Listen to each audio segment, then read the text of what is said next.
जय बोलो देवादिदेव 1008 श्री भगवान महावीर स्वामी की जय जय जय। अहिंसा परमो धर्म की जय जय जय। परम पूज्य आचार्य गुरुवर श्री विद्यासागर जी महाराज की जय जय जय। परम पूज्य 108 मुनिवर श्री प्रमाण सागर जी मुनिराज की जय जय जय। परम पूज्य 108 मुनिवर श्री अरह सागर जी मुनिराज की जय जय जय। नमोस्तु गुरुदेव, नमोस्तु।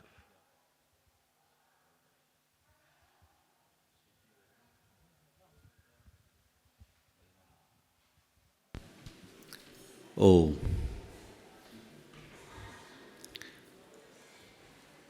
भाव चढ़ते उतरते रहते हैं और उतरने चढ़ने वाले इन भावों के मध्य ठहराव बनाना बहुत बड़ी उपलब्धि है। जिनके भावों में निरंतर उथल पुथल होते रहती है वे प्रायः व्यग्र, अशांत और बेचैन होते हैं। जिनके भावों में स्थिरता होती है सच्चे अर्थों में जीवन का रस वे ही ले पाते हैं।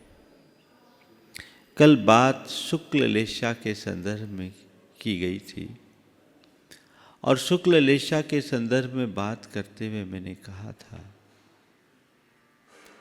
जो नकुनई पक्षवायम नवी निदानम समोय सब्बेशु नत्थि राग दोष मोहो नेहो नहु शुक्लेशस्य। जिसके मन में किसी भी प्रकार का पक्षपात नहीं, जिसके हृदय में आने वाले कल को लेकर कोई चिंता नहीं, जो हर स्थिति में क्षमता रखता हो, जो राग द्वेष मोह स्नेह आसक्ति से मुक्त हो, वह शुक्ल लेशा वाला माना जाता है। सवाल है अपने मन में ऐसी स्थिरता किस भांति लाए। अपने मन में स्थिरता लाने के लिए हम क्या प्रयास करें। अगर मनुष्य अपनी सोच को थोड़ी नियंत्रित करने की क्षमता विकसित कर ले, अपने मन में थोड़ी सी सकारात्मकता ले आए, तो हर स्थिति में वह प्रसन्न रह सकता है। अशांति दुख एक प्रकार का दर्द है। ये दर्द को अंग्रेजी में पेन बोलते हैं। पेन कैसे बनता है? PAIN।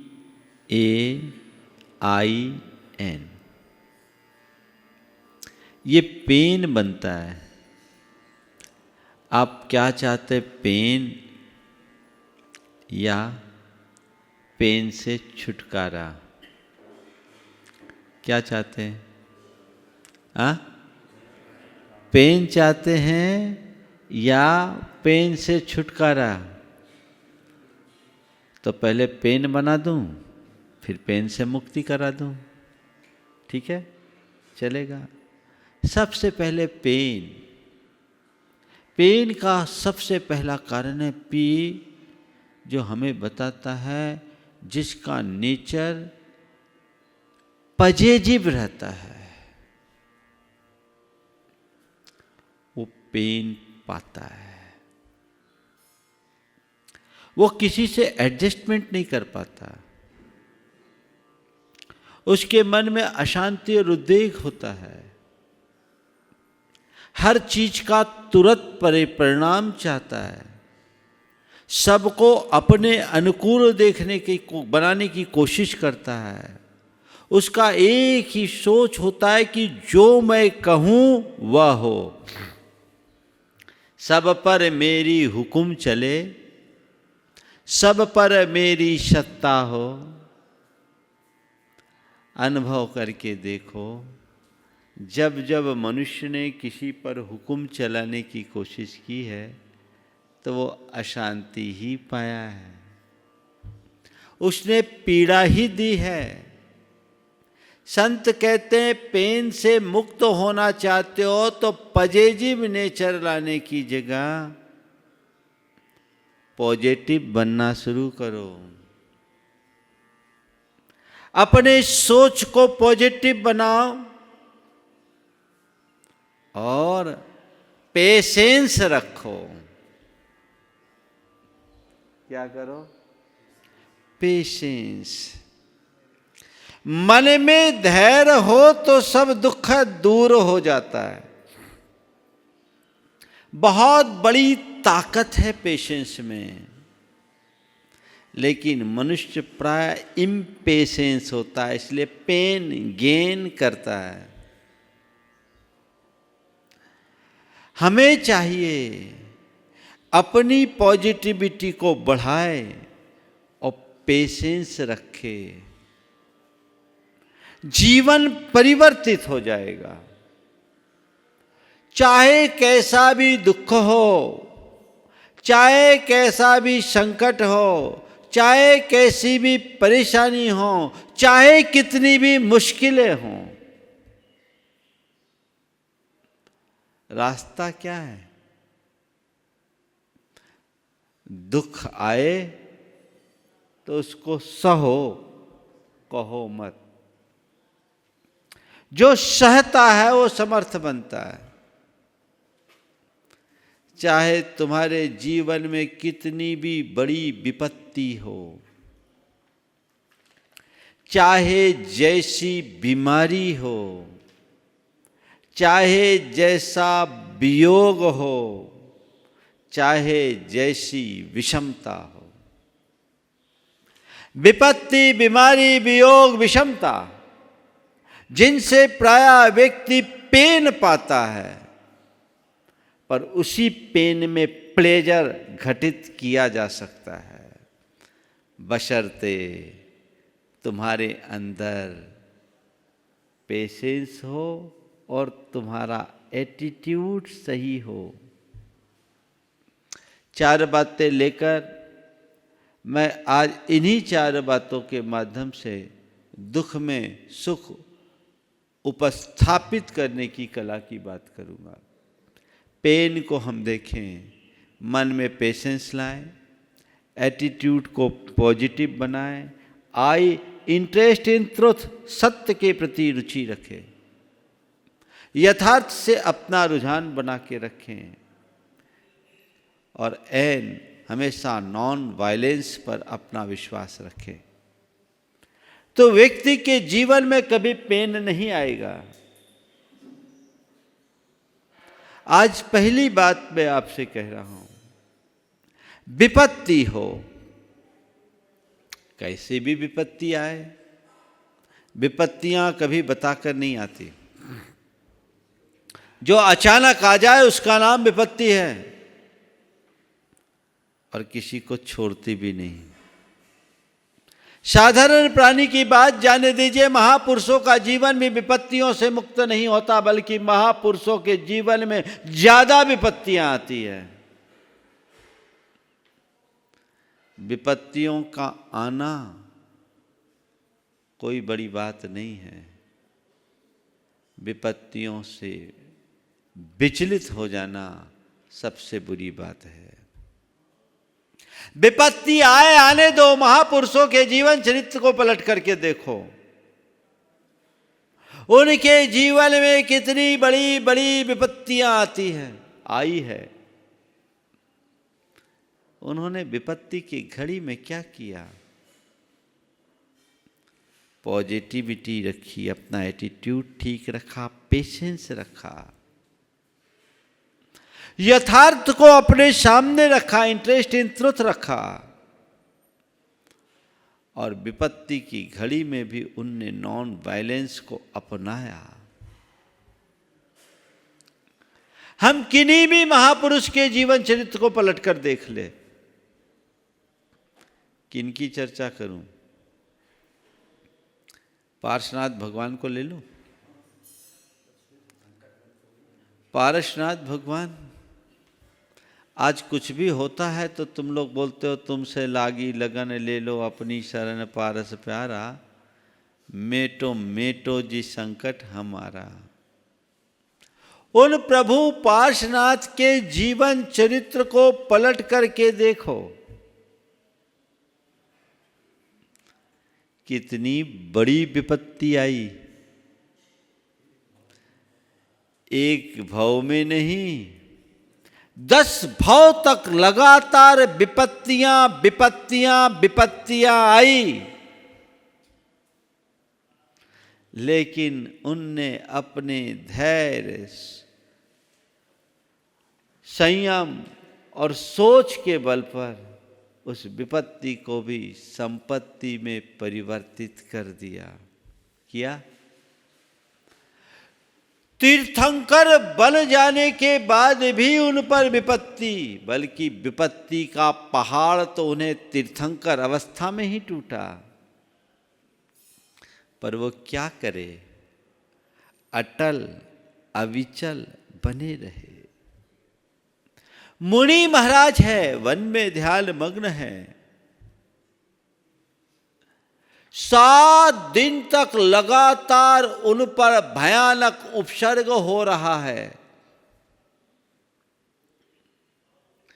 पत्थर बरसाए जा रहे हैं, धूल बरसाए जा रहे हैं, पानी बरसाया जा रहा, ओला बरसाया जा रहा, अंगार बरसाए जा रहे हैं, बिजली चमकाए जा रही है, तरह तरह के डरावने दृश्य उत्पन्न किए जा रहे हैं।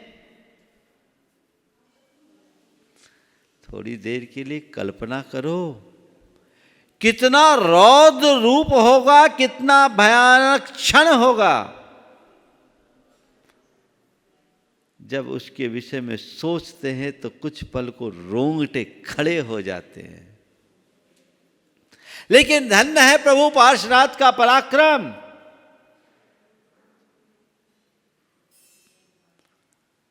वे रंचे मात्र भी विचलित नहीं हुए। क्या लगा, ये विपत्ति, मुझ पर कोई विपत्ति हो ही नहीं सकती, क्योंकि जो मैं हूं उस पर कोई विपत्ति नहीं। उन्हें जीवन के यथार्थ का बोध था, उनका इंटरेस्ट उनकी सोल पर था, उनकी रुचि उनकी आत्मा पर थे, उनका विश्वास उनकी श्रद्धा उनकी आत्मा से जुड़ी हुई थी।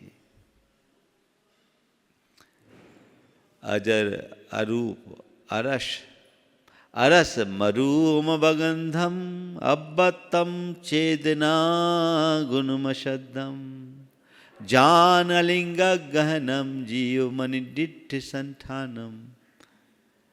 मुझ पर तो कोई उपसर्ग कर ही नहीं सकता। मैं अरस हूं, मैं अरूप हूं, मैं अगंध हूं, मैं अवक्तव्य हूं, मैं किसी भी लिंग के द्वारा जानने लायक नहीं हूं, मुझे कोई छू ही नहीं सकता। तो ये पत्थर मुझ पर नहीं बरस रहे, ये जो बरस रहे, बरसाने वाला बरसा रहा है, जैसे वो बरसाते हुए देख रहा है, मैं बरसता हुआ देख रहा हूं। मुझे तो कोई छू भी नहीं सकता, मुझे अग्नि जला नहीं सकती, मुझे पानी बहा नहीं सकता, मुझे शस्त्र छेद नहीं सकते, मुझे वायु सुखा नहीं सकती। मैं आत्मा हूं। ये श्रद्धान, बाहर की विपत्ति विपत्ति नहीं दिख रही है। और कदाचित ये विपत्ति है भी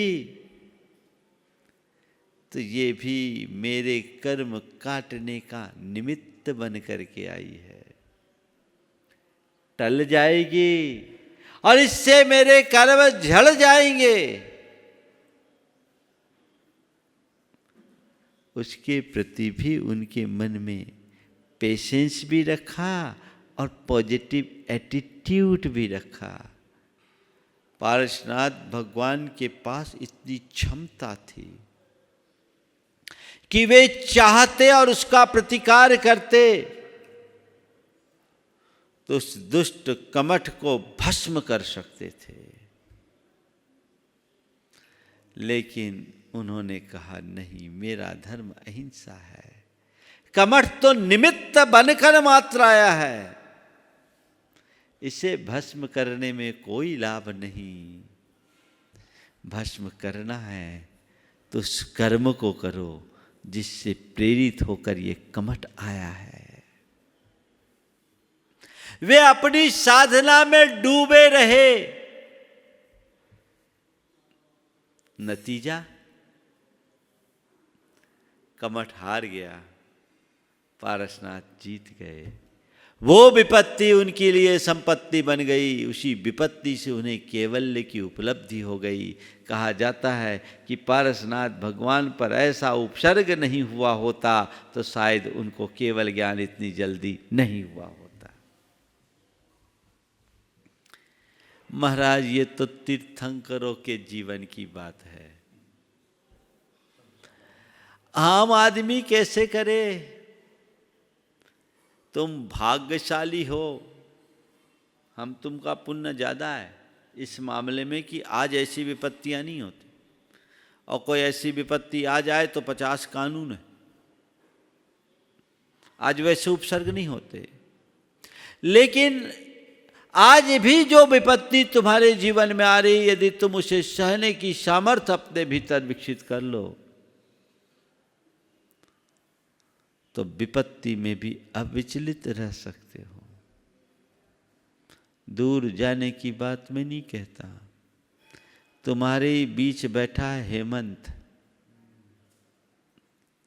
दिखा दो भाई थोड़ा सा,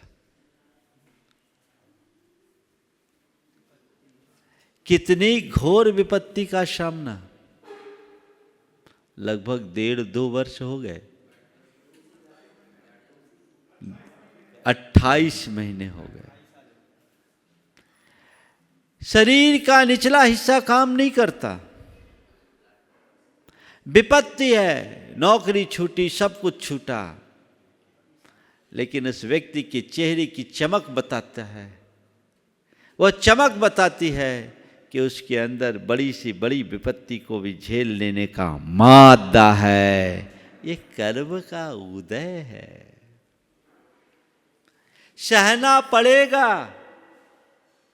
ये एक प्रेरणा है, ऐसी प्रेरणा लोगों के अंदर जगनी चाहिए।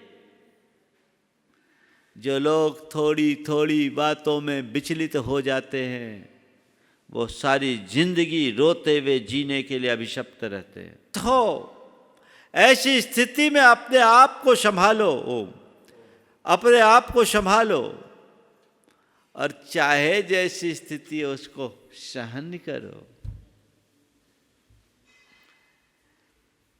हेमंत भाई ने अपनी इस विपत्ति को सहा, आज सामने है। इसका साहस, इसका धैर्य, इसकी जो पॉजिटिविटी है, और इसके साथ पूरा परिवार जो उसका सहाई बन रहा है, एक दूसरे के साथ इस पूरी विपत्ति को समता से सहने की सामर्थ्य विकसित किया है, वही तो कर्म काट रहा है। कैसी भी विपत्ति हो, पॉजिटिव रहिए, पेशेंस रखिए, यथार्थ को जानिए और अहिंसा पर विश्वास रखिए। कर्म शास्त्रीय दृष्टि से कुछ बातें आपको बताता हूं। कर्म सिद्धांत कहता है कि अशाता के उदय में विपत्तियां आती है, चाहे वो सामान्य विपत्ति हो, बीमारी हो, वियोग हो या अन्य विषमता है। इनका अंतरंग कारण अशाता है, और अशाता के उदय में यदि आकुलता करोगे तो तुम्हारी अशाता और अधिक बढ़ेगी। शास्त्र की भाषा में अशाता की उदीर्णा होगी। उदीर्णा मतलब ऐसा कर्म उदय में आएगा जिसको अभी उदय में नहीं आना है। और ये भी हो सकता है कि तुम्हारी शाता भी अशाता में बदल जाए, संक्रमण हो जाए। लेकिन विपत्ति की घड़ी में अगर तुम क्षमता रखने का अभ्यास बढ़ाते हो तो बहुत संभव है तुम्हारी अशांता का वेग कम हो जाए, और यदि क्षमता विशुद्धि अधिक है तो अशांता भी शांता में परिवर्तित हो सकती है। ये हमारे अंदर होना चाहिए। यदि हम अपने अंदर ऐसी घड़ी में धीरज रखना सीख ले, परसों शंका समाधान में मैंने कहा था संतोष भट्टी ले ले सबसे अच्छी दवा। क्षमता रखने का अभ्यास बना ले सबसे बड़ी दवा। धीरज धरने की कला विकसित कर ले सबकी चिकित्सा, तो जीवन धन्य हो सकता है। मैं एक ऐसे व्यक्ति को जानता हूं जिसको व्यापार में बहुत बड़ा नुकसान हुआ। अचानक आई विपत्ति उसके ऊपर एक प्रकार का कुठारा घात था। सारी व्यवस्थाएं चरमरा गई, लेकिन वह उस विपत्ति की घड़ी में रंच मात्र भी विचलित नहीं हुआ। उसकी विपत्ति की मूल वजह उसके बेटे की गलत पॉलिसी। बेटे ने शेयर बाजार में रुपये लालच में लगा दिए, भारी नुकसान हुआ। इतनी बड़ी देनदारी खड़ी हो गई कि पूरा एसेट बेचने के बाद भी चुका पाना मुश्किल था। लेकिन देखो सच्चा धर्मी आदमी विपत्ति की घड़ी में क्या करता है और विपत्ति से कैसे बाहर निकलता है। उस व्यक्ति ने स्थिति को देखा, समझा और तुरंत ही पहले अपने परिवार की मीटिंग की। कहा गलती हमारी है, महाजनों की नहीं। निर्णय हमने गलत लिया है। हमारा पहला काम है कि सारे महाजनों को उनका जो है हमारे पास जो है उसके आधार पर चुकाना, और उसके बाद जो कुछ होगा देखेंगे, नहीं तो मेहनत मजूरी करके फिर से नई गिनती शुरू करेंगे। और इसके लिए आप सबको मानसिक रूप से तैयार होना चाहिए। कुछ लोगों ने सलाह दी कुछ बचा लिया जाए, कुछ इधर उधर कर लिया जाए। बोले नहीं, हमने खोया है तो हमें पाने की भी कला आनी चाहिए, और कला हमारे पास है। अभी किसी भी प्रकार की बेईमानी करने का समय नहीं है, और न ही किसी से मुंह छिपाने की बात। उसने अपने सभी लेनदारों को बुलाया और अपनी वास्तविक स्थिति बता दी। लायबिलिटी बड़ी थी, उसने अपने सारे एसेट्स रख दिए कि मेरे ये सब एसेट्स हैं, इस एसेट्स में से आप लोग अपना अपना हिस्सा ले लो। इसके अलावा मेरे पास कुछ नहीं है, केवल मेरी जान है जो मैं दे नहीं सकता। पर मैं आप लोगों को भरोसा दिलाना चाहूँगा, मैं फिर से अपनी शुरुआत करूँगा, भले मुझे नौकरी करनी पड़े, पर जैसे समर्थ होऊंगा आप लोगों की पाई पाई चुकाऊंगा। उसका ऐसा कहना भर था, पर बाजार में उस व्यक्ति की गुडविल थी। सारे व्यापारियों ने कहा नहीं भाई, हम आपको जानते हैं, बेटे ने गलती जरूर की है, पर उसकी नीयत खराब नहीं है। आपकी नीयत से हम सब प्रसन्न हैं, हम सहमत हैं। आप ये संपत्ति बेचने की बात छोड़िए, व्यापार में ऐसा चलता रहता है, आप तो पूर्ववत हमसे कारोबार कीजिए। और उसके एक मित्र ने उस विपत्ति की घड़ी में उसे 20 लाख रुपया और दिया। बोला अपना काम शुरू करो, हम लोगों का बाजार में ऐसा डूबता है और डूब जाएगा। रुपया डूबा, अभी किस्मत थोड़ी डूबा है। फिर ठीक हो जाएगा। उस व्यक्ति ने उस घड़ी में फिर से अपना कारोबार शुरू किया। ग्रेन मर्चेंट थे और 3 साल की अवधि में अपना सारा कर्ज चुका दिया। और आपको क्या बताऊं, 5वें साल मेरे पास आकर के मुझसे कहा, महाराज मुझे गुणायतन का ट्रस्टी बनना है। और बन गया और पैसा भी चुका दिया। यह है विपत्ति में धैर्य रखने का उदाहरण। दूसरा होता तो या तो बेईमानी करके कहीं भागता। बहुत लोग हैं ऐसे, भागने वाले बहुत है बाजार में। हर माल मंडी में 1-2 तो साल में ऐसे होते ही। या सुसाइड कर लेता। ये दोनों दुर्बलता है। धर्म के सच्चे श्रद्धानी बनो, तत्व ज्ञान का आश्रय लो, सत्य पर विश्वास रखो, जीवन के यथार्थ को सामने रख करके चलो, मन कभी विचलित नहीं होगा। ठीक है, आई है विपत्ति, आने दीजिए, सामना तो करना ही पड़ेगा। ये तो कर्म का खेल है। राजा को रंक और रंक को राजा बनते कितनी देर लगती। संपत्ति में अभिमान मत करना और विपत्ति में दीनता मत आने देना। प्राय होता उल्टा है। लोग संपत्ति में अभिमानी बन जाते हैं और विपत्ति में अधीर, अपना विवेक खो देते हैं। ये दोनों स्थितियां मनुष्य की बहुत बड़ी दुर्बलता है। अपने भावों को स्थिर बनाए रखने का यदि हम अभ्यास बनाएं तो कैसी भी विषम स्थिति हो, आप उससे भी कुछ उपलब्धियां लेकर बाहर आओगे। मजबूत बनो, टूटो मत और फौलादी बनने की कोशिश करो। तो विपत्ति में स्थिरता किसके बल पर?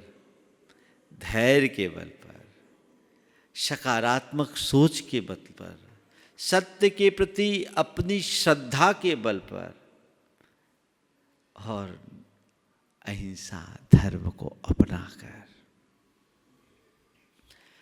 नेगेटिविटी से अपने आप को बचाओ। सबसे खतरनाक तो हमारे अंदर की नेगेटिविटी है। खुद की नकारात्मकता से बाहर आइए और जो नकारात्मक बातें करते हैं उनसे सुरक्षित दूरी रखिए। जीवन में कभी कोई कठिनाई नहीं होगी। विपत्ति में ही व्यक्ति, बीमारी की बात बाकी कल करूंगा, आज तो विपत्ति की ही बहुत सारी बातें आ रही है। विपत्ति कभी भी किसी के ऊपर कैसी भी आ सकती है और विपत्ति के समय में धर्म का आश्रय लेने वाला मनुष्य कैसे विपत्ति से बाहर होता है। मेरा सतना में चातुर्मास था। एक पोस्ट कार्ड आया। पोस्ट कार्ड जेल से एक कैदी का था। उसमें उसके द्वारा एक प्रार्थना लिखी गई थी कि मैं जेल में हूँ। वो था बीकानेर का, जैन था। और अभी इन दिनों मैं सजा काट रहा हूँ। पर्यूषण पर्व आ रहा है। मैं पर्यूषण में आज तक कभी अशुद्ध भोजन नहीं किया। वर्षों से शुद्ध भोजन करता रहा हूँ। मेरे कर्म का कुछ उदय ऐसा आ गया कि इस समय मेरा सारा नियम धर्म टूट रहा है। यदि आपकी कृपा से मुझे अवसर मिल जाए, मुझे कोई सहयोग मिल जाए तो मेरा ये व्रत पल जाएगा। यद्यपि मैं 10 उपवास करने में सक्षम हूँ, पर मुझे जेल प्रशासन इसके लिए अनुमति नहीं देगा। महाराज श्री, अपने विषय में मैं केवल इतना कहूँगा, मैं निर्दोष हूँ, बस कर्म का योग है, आप मुझ पर कृपा करें। पत्र आया, मैंने उसके बारे में पता लगाया, समाज के लोगों को जेल भेज करके जेलर से बात करवाई। जेलर ने बोला ये आदमी है सही, इसे फंसाया गया है, झूठे अभियोग लगाकर इसे फंसाया गया है, ये बहुत सही है, जेल का पूरा काम करता है और बाकी समय प्रायः भजन पूजन में बिताता है। वो तो पत्र आया था, समाज के लोग उसको 10 दिन के लिए शुद्ध भोजन की व्यवस्था कर दिए। उसने 10 दिन एकासन करके अपना काम चलाया। इस बीच वो केवल भक्तामर स्तोत्र का पाठ, नमोकार का जाप अपने बचे समय में करता रहा। उससे जब लोगों ने पूछा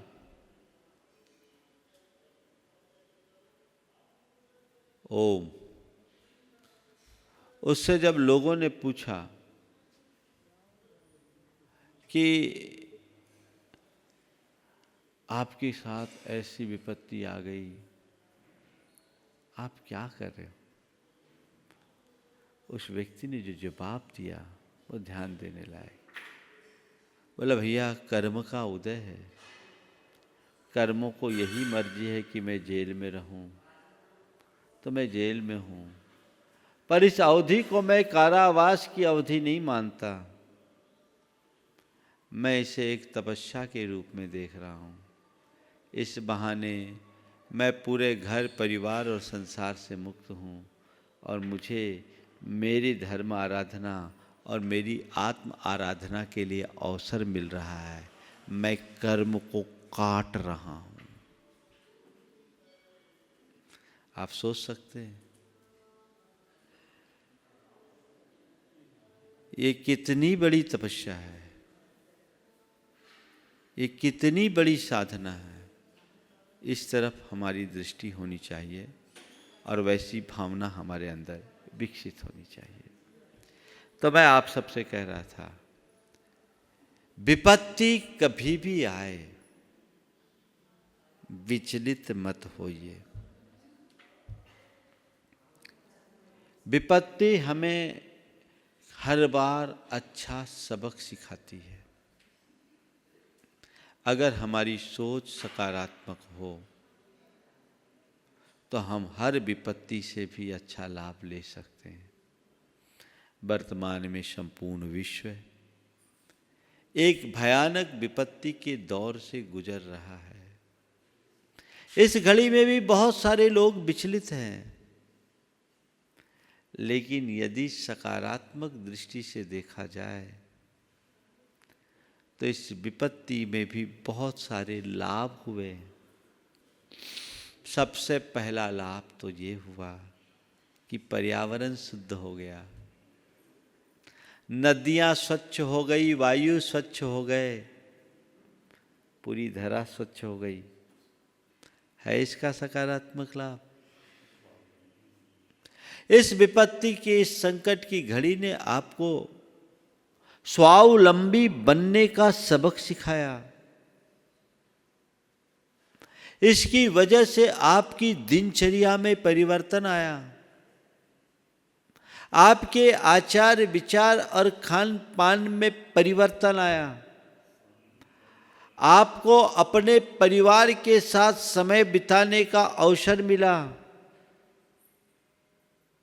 है इतनी सारी अच्छाइयां, तो बुराइयां बुराइयां क्यों देखते हो? ठीक है, आपको अपने घर तक सीमित रहना पड़ा, पर भैया उन दिनों को याद करो जब आप अक्सर कहा करते थे क्या करें, मेरे पास टाइम ही नहीं, मैं घर और घर वालों को टाइम ही नहीं दे पाता। प्रकृति ने ऐसी व्यवस्था दे दी कि पूरा टाइम ही घर में बिताओ। है नहीं अवसर?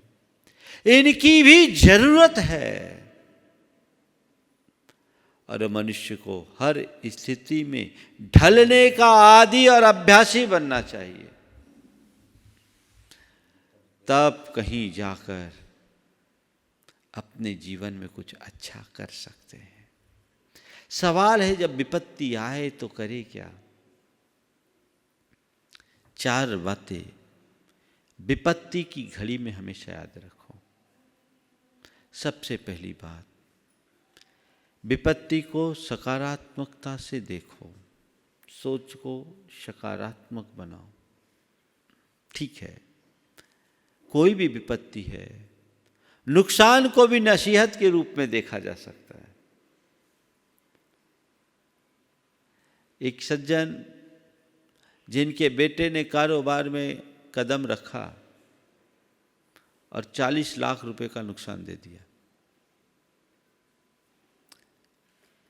वो मेरे पास आए, साथ में बेटा था। पहले मुझे ब्रीफ दे दिया था और उन्होंने कहा था कि महाराज रुपयों के नुकसान का हमें उतनी कोई परवाह नहीं, हमें केवल इस बात की परवाह है, चिंता है कि इससे बेटे का मनोबल टूट गया है। चिंता केवल ये है कि ये डिप्रेशन में ना आ जाए, आप थोड़ा सा मोटिवेट कीजिए। पिता, पुत्र और उसका बड़ा भाई तीनों मेरे साथ बैठे थे। बातचीत के दौर में बेटे ने कहा मेरा भाग्य साथ नहीं दे रहा है, लगता है मेरे पास सक्सेस है ही नहीं, बहुत नुकसान हो गया। पिता ने तुरंत कहा महाराज इससे कहिए नुकसान नहीं, नसीहत है। 40 लाख का नुकसान हुआ महाराज, ये नुकसान हम झेल सकते हैं। हम ये सोचेंगे कि इतनी हमने ज़िंदगी में कम कमाई। और जब तक हमारे पिताजी कहा करते थे जब तक नुकसान नहीं खाता तब तक आदमी को कमाना नहीं आता। नुकसान नहीं खाता तब तक कमाना नहीं आता। महाराज नुकसान हो गया, इसको बोलिए कि जो नुकसान हो गया इसे नुकसान के रूप में न देखे, इसे नसीहत के रूप में देखे और आगे से अपना सिस्टम ठीक करे, फिर से काम करेंगे, फिर आगे आ जाएगा। मैंने देखा जिसका पिता इतना सकारात्मक हो उसे ज़्यादा संबोधने की ज़रूरत नहीं पड़ेगी। मैंने भी बेटे को मोटिवेट किया, हमने कहा भूल जाओ तुम इसको। बोले महाराज जी मैं जब अपने गांव से आया था तो मेरे पास कुछ 500 रुपये थे, आज ठीक है 40 लाख का कहने को नुकसान है, पर महाराज जी इतना नुकसान नहीं है जिससे हमारा कारोबार रुक जाए या हमें कोई परेशानी हो। ठीक है, इतना हम सोचेंगे कि हमने इतना अपने जीवन में कम कमाया, पर महाराज मैंने जब 500 रुपये से अपने कैरियर की शुरुआत की, इतना बड़ा एम्पायर खड़ा किया, आज तो इसके लिए बहुत अच्छा प्लेटफार्म है। ये नुकसान को देखेगा तो कुछ नहीं कर पाएगा और कमाने की तरफ दृष्टि रखेगा तो बहुत कुछ पा पाएगा। महाराज जी आप इसको ऐसा रास्ता बताइए कि ये क्या पाना है इसकी तरफ देखे, क्या खोया इसको मत देखे। मैंने अपने ढंग से मोटिवेट किया। उनने दोनों भाइयों ने मिलकर 3 महीने अपना कारोबार बंद किया, सिस्टम को ठीक किया, सिस्टम में जितनी कमियां थी उसको दुरुस्त किया और आप सब सुनकर के आश्चर्य करेंगे 2 साल में अपने बिजनेस को 300% की ग्रोथ दे दी। 300% की ग्रोथ दी। ये सकारात्मक सोच का परिणाम है। लोग थोड़े थोड़े में हाय तौबा मचाना शुरू कर देते हैं, ये ठीक नहीं। तो कैसी भी विपत्ति हो उसे सकारात्मकता से देखिए। दूसरी बात, धीरज रखिए, अधीर मत होइए। प्रायः विपत्ति की घड़ी में मनुष्य का मन टूट जाता, उसे लगता अब क्या होगा, अब क्या होगा, अब क्या होगा। नहीं, हमेशा एक बात को ख्याल में रखना चाहिए कि रात के बाद तो प्रभात ही होगा, और क्या होगा। रात के बाद प्रभात होगा। हो सकता है कि रात लंबी हो लेकिन शाश्वत नहीं होती। प्रभात होगा, बस इस बात को ध्यान में रखे, प्रभात होगा। प्रभात होने वाला है, सुबह होने को है। ये विश्वास अपने अंदर जगाइए।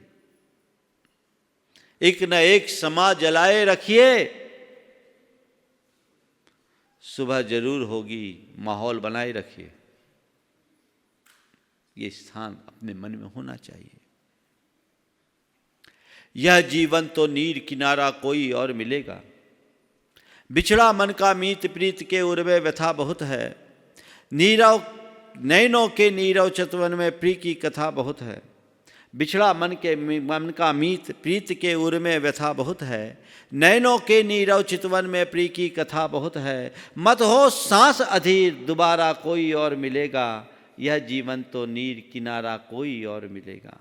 यह पतझड़ की शाम अकेला फूल उदास बहुत है, यह पतझड़ की शाम अकेला फूल उदास बहुत है। शूलों के महफिल में अली का कटु उपहास बहुत है, यह पतझड़ की शाम अकेला फूल उदास बहुत है। शूलों की महफिल में अली का कटु उपहास बहुत है।